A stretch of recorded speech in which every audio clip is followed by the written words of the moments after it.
बिस्मिल्लाहिर्रहमानिर्रहीम। अस्सलाम वालेकुम। कैसे हैं आप सब लोग? उम्मीद है आप लोगों के सबके रोज़े बहुत अच्छे गुजर रहे होंगे।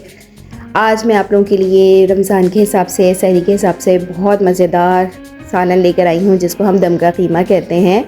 अच्छा, अक्सर लोग जो है वो दम का कीमा दो तरीक़ों से बनाते हैं। मैं भी दो तरीक़ों से बनाती हूँ। कभी कभी मैं डायरेक्ट चूल्हे पे ही भून कर बना लेती हूँ, कभी कभी मैं कीमे को मैरिनेट करके रखती हूँ, फिर उसके बाद बनाती हूँ। लेकिन आज मैं पहला तरीका यूज़ कर रही हूँ कि जो भी चीज़ है वो चूल्हे पे ही जल्दी से बस हमारी रेडी हो जाए, क्योंकि हमारे पास इतना टाइम नहीं होता। कुकिंग टाइम बहुत सारे काम और भी होते हैं। चलिए जल्दी से अपनी रेसिपी स्टार्ट करते हैं।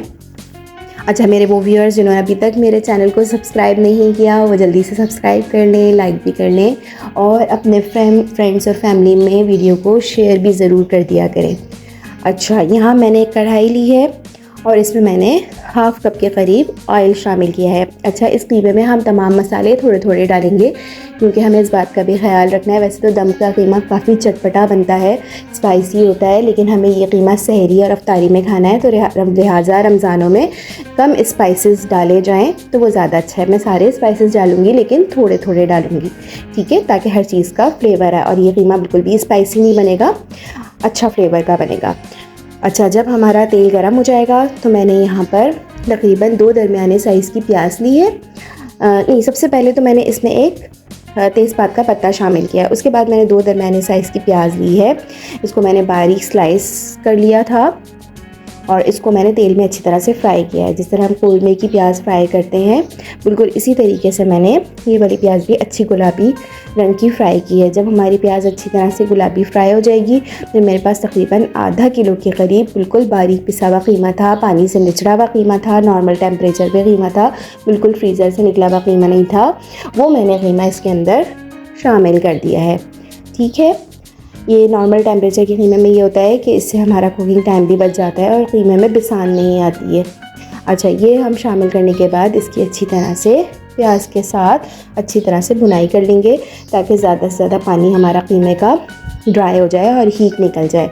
जब आपका कीमा अच्छा सा ब्राउन वो अच्छा सा फ्राई हो जाएगा, भुन जाएगा, ब्राउन कलर का हो जाएगा, फिर मैंने इसमें एक भर के अदरक लहसुन का पेस्ट, इसके अंदर खाने का चम्मच अदरक लहसुन का पेस्ट इसमें शामिल किया है। इसके साथ भी मैं इसकी कीमे की अच्छी तरह से भुनाई कर लूँगी। 5 से 10 मिनट अच्छी तरह से कीमा भूनने के बाद मैं थोड़ा सा पानी डाल के, तकरीबन आधा गिलास पानी डाल के इसको गलने के लिए छोड़ दूँगी, आधे पौन घंटे के लिए, ताकि कीमा हमारा अच्छे से गल जाए। ये देखिए, आधे घंटे के बाद हमारा कीमा अच्छे से गल भी गया है और इसने तेल भी अलग कर दिया है। अब मैं बाकी के मसाले इसमें शामिल करूँगी, जिसमें मैंने 4 टेबल स्पून भर के दही इस्तेमाल किया है। अच्छा, थोड़ा सा खट्टा दही हो तो मज़ा आता है कीमे में, बिल्कुल मीठा दही इस्तेमाल नहीं कीजिएगा। यहाँ मैंने तकरीबन 1 टीस्पून से कम थोड़ी लाल मिर्च का पाउडर लिया है। मेरी मिर्चें इतनी तेज़ नहीं है, इसलिए मैंने, अगर आपकी ज़्यादा तेज़ है तो आप हाफ़ टी स्पून लाल मिर्च का पाउडर ले लीजिए। यहाँ मैंने कुटा हुआ धनिया लिया है और ज़ीरा लिया है, ठीक है। और ये मैंने इसको रोस्ट किया है, ड्राई रोस्ट करके इसको कूट के फिर इसमें फ्रेश शामिल किया है। 1/4 टीस्पून तकरीबन मैंने हल्दी इसमें शामिल की है। हाफ़ टी स्पून से भी कम मैंने गरम मसाला इसमें इस्तेमाल किया है और हाफ़ टी स्पून से भी कम मैंने जायफल जावित्री का पाउडर इस्तेमाल किया है। हाफ़ टी स्पून से भी कम मैंने काली मिर्च का पाउडर इस्तेमाल किया है। कुटी हुई लाल मिर्च ली है तकरीबन हाफ़ टी स्पून। ये सब चीज़ें, ये सब मसाले डालकर आप दोबारा से इसकी अच्छी तरह से भुनाई कर लीजिए। अगर आपको लगे कीमा ड्राई हो रहा है तो थोड़ा सा पानी डाल लीजिए और अच्छी तरह से मसाले की भुनाई कर लीजिए। फिर इसको हम दोबारा 15 से 20 मिनट के लिए इसको हल्की आंच पे दम पे रखेंगे।